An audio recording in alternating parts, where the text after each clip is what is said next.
This is Binh. He is going to help us test out the translator today. Hello, hi. Can you tell us about your store and where is it located? Trailer Nail in City Bellflower, Rosebud Avenue. Very close to my home. Yeah. Thank you very much.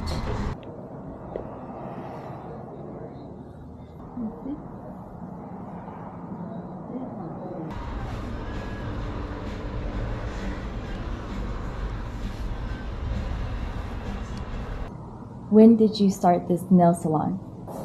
Tôi mở tiệm này hồi tháng 9 năm 2022. Okay. So how long have you been doing this work of line? Tôi làm nghề nail này khoảng 12-13 năm. What was the most difficult thing about starting this business? Lúc đầu mở tiệm rất là khó khăn. Bởi vì cái khó khăn lớn nhất là không có khách. Nhưng mà cái sự kiên trì với lại nỗ lực thì sau đó khoảng 1 năm thì tôi cũng thành công. Very good. That's good to hear. What motivated you to continue after all the challenges that you have faced? Đơn giản là lúc mà tôi bắt đầu làm nghề này tôi gặp rất nhiều khó khăn về mọi thứ, thí dụ như là về tay nghề hoặc là khách hàng đem những cái bộ móng đến tôi làm không được, rồi sau đó chắc có lẽ là tức cho nên tôi tập hoài riết, rồi tự nhiên tôi cảm thấy tôi rất là thích cái nghề này sau khi tôi đã làm được những cái mà tôi muốn làm, và tôi làm được thì tôi thích thôi, rồi sau đó là yêu nghề luôn, nhưng mà tiền là cái chánh. If I were to visit Vietnam, where should I go? What should I do? What should I eat? What do you recommend for someone like me to go to Vietnam? Thực ra thì tôi cũng không đi Việt Nam nhiều, tôi qua Mỹ cũng 30 năm hơn, thì tôi không có rành Việt Nam lắm, nhưng mà theo tôi biết cái người mà đi du lịch thì đi về hướng ngoài miền Bắc thì nhiều. Tôi thì chỉ biết ở Sài Gòn về miền Tây thôi, nhưng mà tôi cũng ít về Việt Nam lắm, thành ra cho nên tôi không rành về Việt Nam lắm.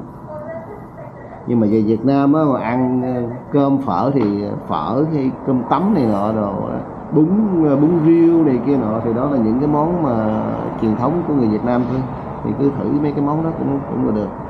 Nhưng mà về thành phố Hồ Chí Minh thì cũng vui. Ho Chi Minh. Yes, I've heard a lot about Ho Chi Minh City. And I love pho.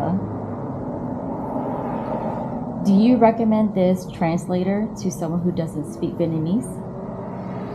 Vâng, thì có cái app này để mà thông dịch thì rất là hay, khi mà bạn có đi về Việt Nam thì cũng có người biết tiếng Anh và cũng có người không biết, nhưng mà có cái app này sẽ giúp cho bạn rất là nhiều.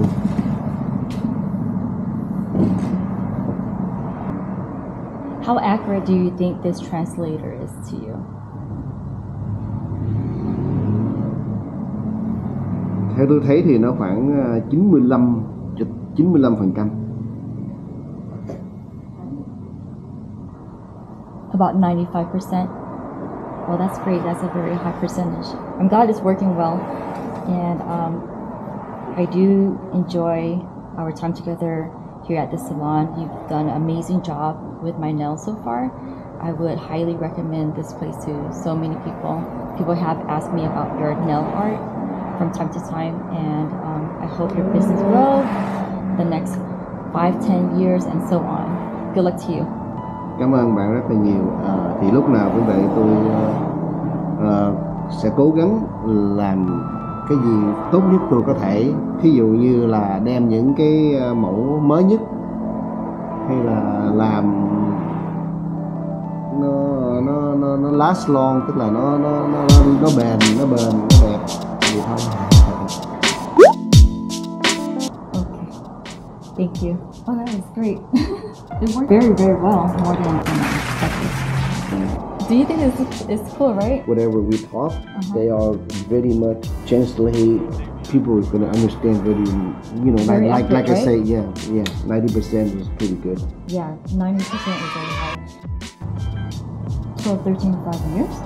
I say 12 to 13 years. But the problem is, yeah, this is a little bit different. off. Yeah. Okay. Because I say năm is meaning the year and meaning a number 5 too. That's why. Oh, I see. When I speak to Vietnamese, they misunderstanding because I mean it 12 to 13 years, but they didn't understand me because the năm is mean same meaning of number 5 and the year.